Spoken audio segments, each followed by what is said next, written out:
Hello achievers, Learn24 academy में आप सभी का स्वागत है। आज हम लिख रहे हैं मॉडल टेस्ट पेपर जो आने वाले एग्जाम जैसे फर्स्ट ग्रेड के लिए आपके लिए बहुत महत्वपूर्ण है। उसी को देख के हम बना रहे हैं इस वक्त। फिर आप सेकंड ग्रेड और रीड कर तैयार करें तो उसमें भी आपके बहुत काम आएंगे। मैं आपको अपने बारे में बता दूं, मैंने साइकोलॉजी से आईएएस इंटरव्यू दिया हुआ है। मतलब मैंने आईएएस का मेंस क्लियर किया हुआ विद साइकोलॉजी एज सब्जेक्ट और मैंने जेआरएफ होल्डर हूँ साइकोलॉजी में। क्या आगे बढ़ते हैं, क्वेश्चन 1 देखते हैं। देखिए, आपको क्या करना है, 1 मिनट में क्वेश्चन देना है, तो आप आराम से सोच विचार करके टाइम ले सकते हैं। अगर आप लंबा टाइम लेना चाहते तो लंबा टाइम भी ले सकते हैं, बट मेरी आपको एडवाइस है कि 1 मिनट में करने की कोशिश करें। इससे आपको अपनी परफॉर्मेंस और जो आपकी प्रिपरेशन है उसका अंदाज़ा रहेगा। देखिए, देख लेते हैं। वह प्रक्रिया जिसके द्वारा उद्दीपक का अनुप्रयोग या बर्खास्तगी व्यवहार की ताकत को कम कर देती है। उदाहरण है ए नकारात्मक प्रबलन, बी सजा, सी सकारात्मक प्रबलन, डी गौण प्रबलन। और इसका सही आंसर है सजा। देखिए, प्रबलन चाहे नकारात्मक हो चाहे सकारात्मक, इससे हमेशा आपके व्यवहार की ताकत बढ़ेगी, घटेगी नहीं। और गौण प्रबलन भी बढ़ाता ही है। बट सजा एक ऐसी चीज़, चाहे आप दें चाहे रिमूव करें, सजा का इनफैक्ट डर भी जो होता है वो किसी व्यवहार की ताकत को घटाता है, ना कि बढ़ाता है। सजा का जो उद्देश्य है वो है व्यवहार को कम करना, ना कि उसको बढ़ाना। अधिगम एक डैश और डैश प्रक्रिया है। ऑप्शन है सरल, व्यक्तिगत, जटिल, निष्क्रिय। यानी मतलब पहले सरल आएगा फिर व्यक्तिगत आएगा, या बी जटिल आएगा फिर निष्क्रिय, फिर सी जटिल सक्रिय, डी सरल सक्रिय। अब आपको इसमें बताना है असल में क्या हुआ था कि ये नेशनल एकेडमी ऑफ साइंस ने एक कंसेप्ट दिया था, न्यूज़ में आया था और वहाँ से एक क्वेश्चन लिया गया है। ये पहले भी एक क्वेश्चन पूछा जा चुका है। तो इसका सही आंसर है सी जटिल और सक्रिय। बेसिकली इसको कॉम्प्लेक्स और एक्टिव प्रक्रिया कहते हैं। क्वेश्चन 3, वंशानुगत प्रभाव के लिए साक्ष्य एकत्र किए जा सकते हैं। ए जुड़वा अध्ययन से, बी दत्तक अध्ययन से, सी सामाजिक आर्थिक स्थिति से, डी जैविक माता पिता और बच्चों के अध्ययन से। इसमें देखिए होने में 3 जो हैं ए, बी और डी, ये तीनों मैच करते हैं क्योंकि वंशानुगत प्रभाव के लिए ये ज़रूरी है। बट इसका जो अगर सबसे अप्रोप्रिएट आंसर देखा जाएगा तो डी है, जैविक माता पिता और बच्चों का अध्ययन। ये मैंने एक सीटेट के क्वेश्चन पेपर में से लिया, उसमें क्वेश्चन पूछा तो जाहिर सी बात है सीटेट या किसी कोई क्वेश्चन पेपर था उसमें से ये लिया था। इसका सही आंसर डी। क्वेश्चन 4, प्रबलन की 2 सारणियाँ जो अनुक्रिया की उच्चतम दर देती हैं वह है सतत और नियत अंतराल, नियत अंतराल, परिवर्तनीय अंतराल, परिवर्तनीय अंतराल, परिवर्तनीय अनुपात, नियत अनुपात, परिवर्तनीय अनुपात। देखिए, इसका जो सबसे सही आंसर है वो है परिवर्तनीय अनुपात, अंतराल और परिवर्तनीय अनुपात।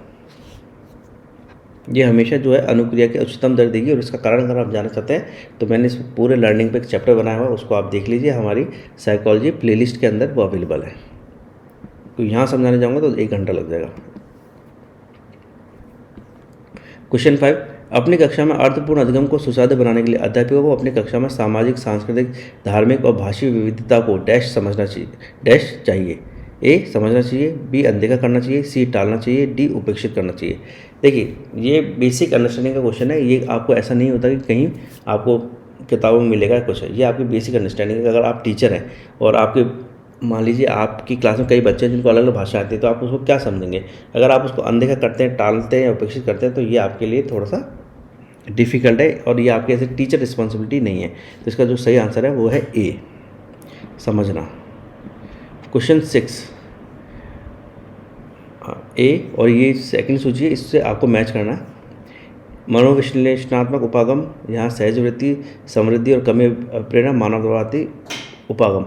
ये क्वेश्चन डायरेक्ट क्वेश्चन है एग्जाम्स में, मतलब ये जो बुक्स है उसमें अवेलेबल रहता है। और अगर आपने पढ़ा है तो आपको आ सकता है और आपने नहीं पढ़ा तो नहीं आएगा। बेसिकली सबसे इम्पोर्टेंट ए मनोविश्लेषणात्मक उपागम, ए का आंसर है थर्ड फ्राइड। ये फ्राइड नहीं दिया था, साइकोएनालिटिक अप्रोच है। तो ए को थर्ड बोल देख लेते हैं, ए एक ही ऑप्शन में है। तो बेसिकली कभी कभी क्या होता है कि कोई ज़रूरी नहीं आपको चारों क्वेश्चन आए, आपको एक ऑप्शन आता हो, एक आंसर आता हो तो उससे भी क्वेश्चन का आंसर निकल आता, सॉल्व होता है। तो इसमें ये है जो आंसर है बी है। बाकी आप मैच कर सकते हैं। बी का 4 सहज वृत्ति का मैकडॉगल, और सी समृद्धि और कमी अभिप्रेरण का, सी का 2 मैस्लो, डी मानवतावादी उपागम का कार्ल रोजर्स। क्वेश्चन 7, अध्यापक को कक्षा में बहुभाषीयता को समझना चाहिए। एक समस्या, एक व्यवस्थागत मुद्दा, एक गुण और साधन, एक रुकावट। ये आप देख सकते हैं, ये बिल्कुल डायरेक्ट मतलब अंडरस्टैंडिंग बेस्ड क्वेश्चन और कुछ नहीं।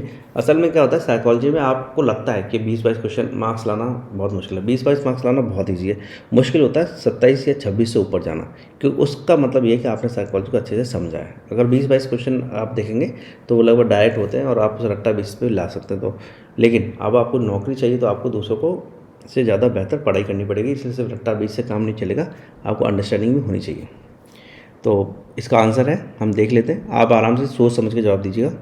इसका वैसे आंसर है एक गुण और साधन। क्वेश्चन 8, बुद्धि को मापने के लिए निम्न में से किसका उपयोग नहीं किया जाता? प्रतिक्रिया समय परीक्षण का, प्रक्षेपी परीक्षण का, मनोमितिक परीक्षण, निष्पन्नता परीक्षण। और इसका सही आंसर है, डायरेक्ट क्वेश्चन है, प्रतिक्रिया समय परीक्षण। रिएक्शन टाइम, बेसिकली ये फिजिकल टेस्ट होता है, ना कि इंटेलिजेंस टेस्ट।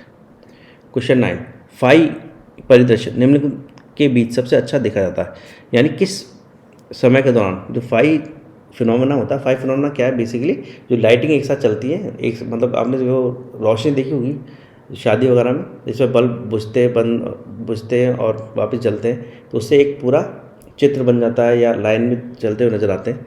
तो वो कितने सेकंड के डिफरेंस पे होने चाहिए तब वो सबसे अच्छे दिखाई देंगे?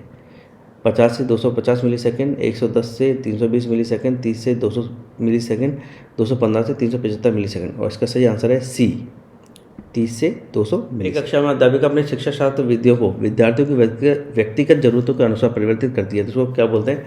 ए पाठ्यपुस्तक केंद्रित, बी व्यवहारवादी, सी अध्यापक केंद्रित, डी प्रगतिशील। अंडरस्टैंडिंग बेस्ड क्वेश्चन है और कुछ भी नहीं। और इसका सही आंसर है डी प्रगतिशील। इसके साथ ये कंप्लीट होती है सीरीज़। Thank you. और हम और सीरीज़ लाते रहेंगे और टेस्ट पेपर लाते रहेंगे ताकि आपकी प्रिपरेशन बहुत अच्छी चलती रहती है।